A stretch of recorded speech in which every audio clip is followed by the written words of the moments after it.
Yeah, good.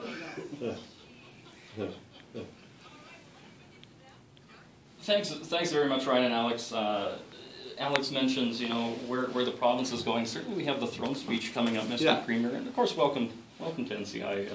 Thank you for being here. Part of the throne speech, we almost always hear jobs. Government's committed to creating a lot of jobs, and we can even look at infrastructure projects like Eastside Road Authority. That news just out earlier this week. A lot of jobs being created there. Yeah. What are Manitobans going to hear on Tuesday that will going to make them a bit happy about that situation? We are going to have a big emphasis on the economy and on jobs. The global economy is still very fragile, very uncertain, fits and starts in terms of the recovery. And we believe that having a big emphasis on jobs in the economy is the best way to ensure young people have the opportunity to get jobs and training that will allow them to put down roots and have good quality work and raise a family in Manitoba. So you're going to see a big emphasis on skills. You're going to see an emphasis on education, an inclusive model where we ensure everybody, including our Aboriginal communities, get a full opportunity to participate in training and jobs. So the Eastside Road Authority, for example, is a good one. We're very close to having the road open because of a bridge we're building at Bloodvein First Nation. And it was done through sourcing a good amount of the labor through local companies that have been created and training local people to do the work. And I was out there when we sort of did the sod turning to get the road connected to the actual community itself off the main all-weather road that we're building. And you saw young people that had been trained as heavy equipment operators. They knew how to use all the equipment. They had bought the equipment through their own local companies, so they were developing capacity to have a permanent role in the economy on the east side of Lake Winnipeg. And that area has been isolated for a long time. And it's part of a larger story about getting a UNESCO World Heritage Site over there to protect the boreal forest, but also to recognize the incredible richness of the cultures over there of the First Nations. So you'll see a lot of things like that.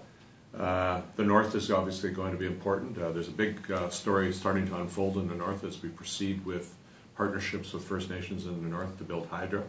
There's going to be thousands of jobs there. We're going to run out of power if we don't keep building hydro within the next 10 years, 12 years, that kind of thing.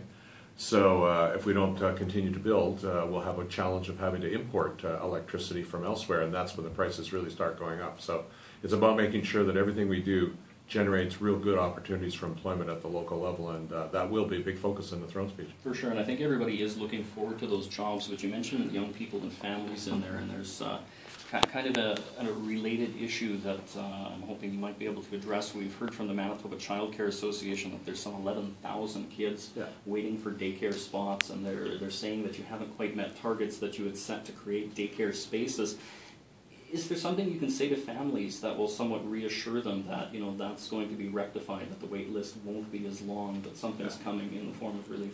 Well, we've more than doubled the amount of money we're spending on daycare, and we've improved wages, and we've brought in the first ever pension plan for daycare workers in Manitoba. But it's a young community. We're a growing population. We've seen the population grow quite strongly over the last decade. So it's one of those challenges where we have to continue to find ways to provide daycare to people because families want to have a secure, safe place for their children and an environment where they're prepared for school. So it's early childhood learning now. It's not just daycare or childminding, but there's an emphasis on preparing children for success in schools.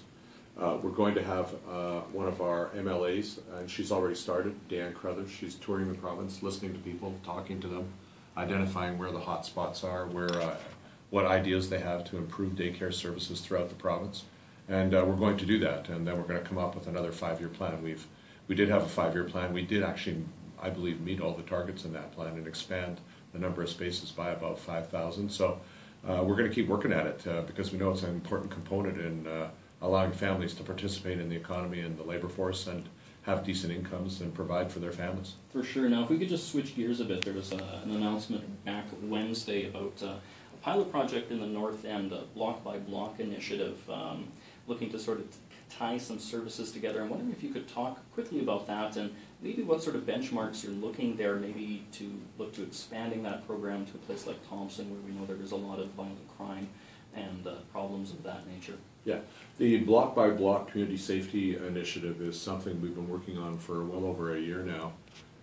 It starts with bringing all the partners together. We have a lot of excellent citizens in that area, residents association, a lot of excellent nonprofit organizations that are doing very innovative work in the area, everybody from Mama Wichita to CEDA to the Urban Circle where we did the announcement, to Andrew Street Family Resource Center. There's just a lot of organizations doing work with children and families and youth in the area. We've invested quite a bit in the police in terms of community policing. We've asked them to, required them actually to deploy new resources. We're giving them to have people right on the street, boots on the street, police officers in the neighborhood, getting to know people. The better they build relationships of trust and understanding with people in the area, the better they can prevent crime. And so the Block by Block initiative is going to create a hub with a coordinator. We've hired a person named Heather Lehman who ran the North End Women's Center. And every day, all the key people will come together, the schools, the social agencies, the police, and anybody, and the nonprofit organizations. They will meet, they will identify what the issues are. They will break down barriers to making sure families get services and help. If there has to be reform in the way we deliver services, that will be identified, and we'll look at ways to improve how we deliver services to make sure people get them in a timely fashion. And so all of that is going to be a very intensive approach, which we think will yield big results. We know it will. We've already seen results by having the people work together informally before we made this announcement. And as you know, we've decided to buy the Merchants Hotel and put it out of service, and that has made a big difference in the confidence of the people in the area. So we think this project has a lot of potential. It's going to get good results, and then we can look at it elsewhere. In Thompson, our commitment up there has been to an addictions treatment center, which is built, a detox center, which we funded in the last budget, and the next thing we're going to look at for Thompson is cadets. They're very interested in that, and we're working on them with that. For sure. I want to thank you very much for your time. Unfortunately, we're out of it, but we look forward to having you again. Okay, thank you. Thanks.